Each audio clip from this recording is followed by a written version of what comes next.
आप लोग? आशा करती हूँ आप स्वस्थ होंगे, मस्त होंगे और खूब मन लगा के पढ़ाई कर रहे होंगे। आज हम आपके लिए लेके आए हैं संधि प्रकरण भाग 3। भाग फर्स्ट हमने पढ़ा दिया था संधि की परिभाषा, संधि के भेद कितने होते हैं। भाग 2 हमने पढ़ाया था कल आपको दीर्घ स्वर संधि और गुण स्वर संधि। आज हम पढ़ाएंगे आपको स्वर संधि के भेद, तीसरे नंबर का वृद्धि संधि। संधि किसे कहते हैं वो तो आपको पता ही है। वर्णानाम परस्पर द्वयो वर्णानाम परस्पर मेलनम च संधि। दो वर्णों के परस्पर मिलने पर जो विकार उत्पन्न होता है उसे संधि कहते हैं। और कल हमने आपको बताया था स्वर संधि के भेद, 8 भेद के बारे में भी बता दिया था। संधि किससे मिलके बना है वो भी बता दिया था। सम, उपसर्ग, ध धातु और ई प्रत्यय से मिलके क्या बना है? संधि बना है। आज हम पढ़ेंगे तीसरा भेद, उसका स्वर संधि का तीसरा भेद वृद्धि स्वर संधि। वृद्धि स्वर संधि सूत्र है इसका वृद्धि रेचि। सूत्र क्या है इसका? वृद्धि रेचि। सूत्र परीक्षा में आता है और कॉम्पिटिशन एग्जाम में ये सूत्र पूछे जाते हैं। वृद्धि संधि का सूत्र क्या है? तो वृद्धि रेचि। अब हम आपको बता रहे हैं वृद्धि संधि। देखिए ए और औ, ए और औ अगर इसमें आता है, जिस भी उदाहरण में ए की मात्रा और अ की मात्रा लगी हो तो समझ जाइएगा कि वो वृद्धि संधि का क्या है? उदाहरण है। वृद्धि संधि का क्या है? उदाहरण है। जैसे अ अब्लिक आ प्लस ए अब्लिक ए बराबर क्या होगा? ए होगा। क्या होगा? ए होगा। अ अब्लिक आ प्लस ओ अब्लिक आओ बराबर क्या होगा? अ होगा। तो बता दिए हमने, ये मेन आपको याद रखना है ए और औ, ए और औ। समझ गए? ये वृद्धि संधि का मेन सूत्र जैसे ये, इससे ही हमको संधि बनाने में मदद मिलेगी और संधि पहचानने में भी मदद मिलेगी। देखिए उदाहरण है एक धन एकम, एक एक आ रहा है कि उच्चारण करने में आ रहा है। एक धन एकम बराबर एक एकम, एक धन एकम बराबर एक एकम। तो देखिए अ यहाँ क एक आ रहा है और ये क्या है? ए है। तो आ धन ए मिलके क्या बन गया? ए बन गया। आ धन ए मिलके क्या बन गया? ए बन गया। तो यहाँ क्या हो जाएगा? एक एकम, एक एकम। तो जितने भी उदाहरण आपको दिख रहे हैं, एक एकम, ममेव, शैव, दंतोष्ठम, महोदार्यम, तो ये क्या है? संधि के उदाहरण है। ठीक है।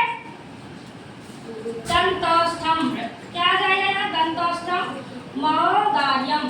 तो देखिए दूसरा वाला मम धन एव, मम धन एव, तो मम मम तो क्या हो गया यहाँ?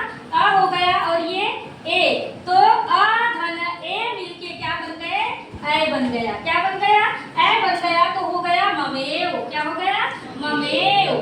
फिर देखिए सा धन एव, सा सा आ का उच्चारण हो रहा है कि नहीं? तो सा आ धन ए मिलके क्या हो गया?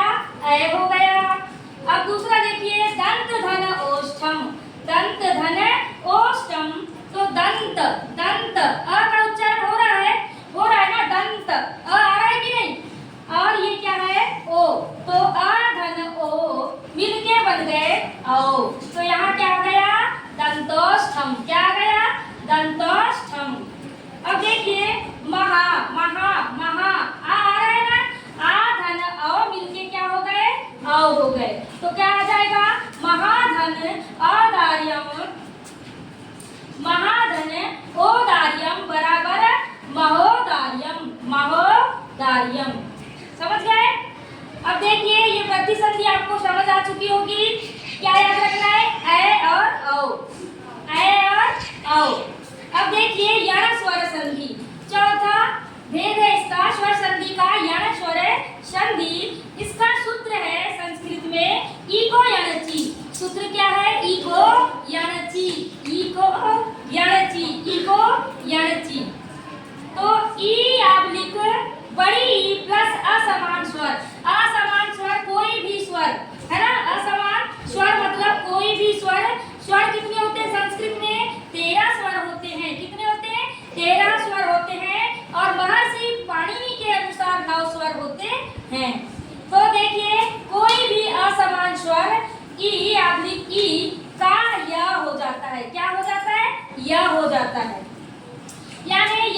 भी आप लोग याद रखेंगे, जहाँ भी आधा अक्षर आपको दिखता है वहाँ यण स्वर संधि होती है।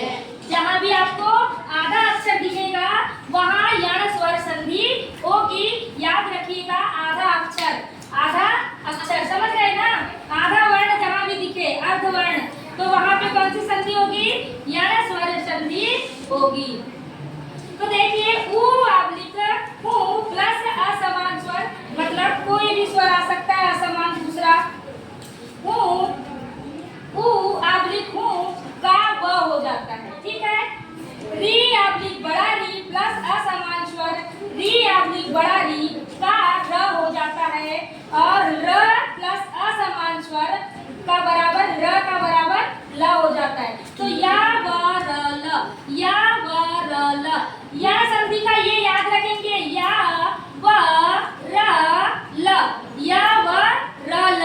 आपको क्या करना है, याद रखना है। मैंने क्या बताया, कोई भी अर्धवर्ण लग सकता है तो वहाँ कौन सी संधि होगी? यण स्वर संधि होगी। और इसका मेन ये याद रखना है, या व र ल जहाँ भी आता है वहाँ कौन सी संधि होगी? यण स्वर संधि होगी। वृद्धि संधि का जैसे हमने बताया कि जहाँ भी ए की मात्रा लगे और अ की मात्रा लगे वहाँ पे वृद्धि स्वर संधि होगी। तो देखिए इसके उदाहरण, या व र ल, यण संधि के क्या है ये देखिए, मेन इसको याद रखना है, या व र ल।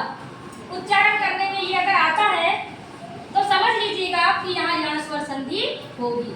तो देखिए उदाहरण, इति धन अलम, इति इति इति, ई आई कि नहीं? इति में कौन सी आई? छोटी आई है, छोटी।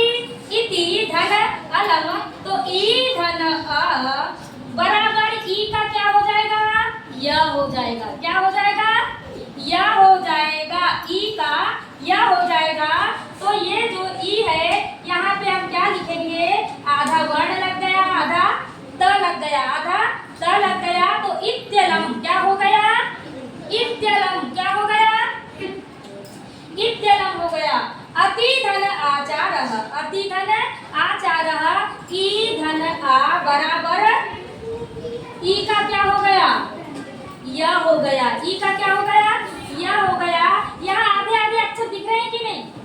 दिख रहे हैं आधे आधे अक्षर। तो जहाँ भी आधे अक्षर दिखेंगे वहाँ यण स्वर संधि होगी। तो अत्याचारः क्या हो गया? अत्याचारः। अब सुधन अस्ति, सुधन अस्ति, तो ये काय की मात्रा लगी बेटा? सु, तो ऊ की मात्रा लगी। काय की लगी है? ऊ धन अ बराबर ऊ का क्या हो गया? व हो गया।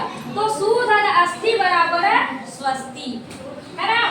फिर अनुधन अयः, अनुधन अयः बराबर अन्वयः। अब री का देख लीजिए,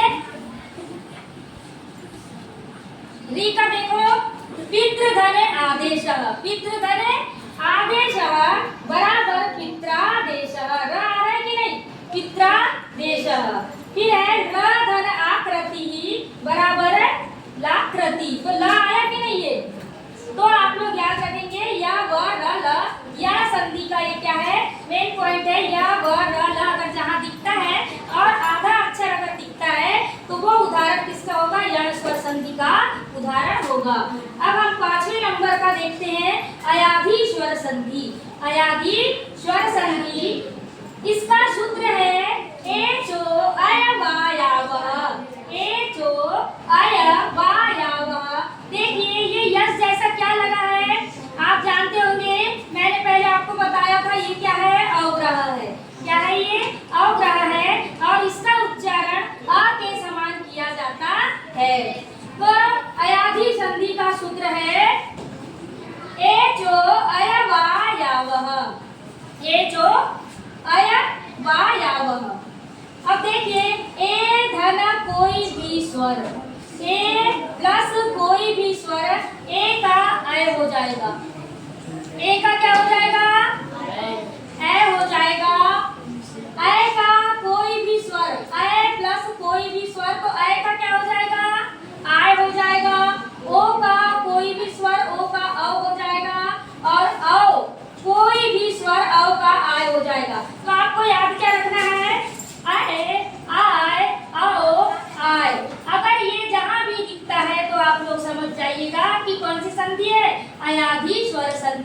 है और इसका सूत्र है ए जो अयवायावः, ए जो अयवायावः, अय आय अव आय, अय आय अव आय। ठीक है, तो देखिए मैं समझा दे रही हूँ आपको। ने धन अनम, ने धन अनम, तो ने काय की मात्रा लगी है, ए की, काय की मात्रा लगी है, ए धन अ बराबर ए का क्या हो जाएगा, ए हो जाएगा, ए का क्या हो जाएगा, ए हो जाएगा। तो नया नम, नया नम, नया नम आ रहा है बोलने में, नया नम आया, आ गया कि नहीं, नया नम है ना, नया नम, पवन नम, सया नम, तो है ना, ये क्या कौन सी संधि हो जाएगी, अयाधी स्वर संधि हो जाएगी। जैसे गय धन अकह, गय धन अकह बराबर गायकः, क्या हो गया, गायकः। ए प्लस अ, आय का क्या हो गया, आय, आय प्लस अ बराबर आय का हो गया आय। और देखिए को धन अनः, को धन अनः, ये परीक्षा में आता है, को धन अनः बराबर पवनः, क्या आ गया, पवनः। तो अव आ गया कि नहीं, पवनः आ गया, पवनः अव आया। अब देखिए गय धन अति, गय धन अति बराबर गायति, क्या आ गया, गायति, अय आय अव आय, है ना। ये अगर आएगा तो आप लोग समझ लीजिएगा कि अयाधी स्वर संधि है। ठीक है, कल हम आपको नेक्स्ट संधि पढ़ाएंगे, पर रूप संधि, प्रकृति भाव संधि और पूर्व रूप संधि। नमो नमो। और मेरे चैनल कविता सुरेश पवार यूट्यूब चैनल पर आप लोग क्या कर लीजिएगा, सर्च कर लीजिएगा और देख लीजिएगा। धन्यवाद।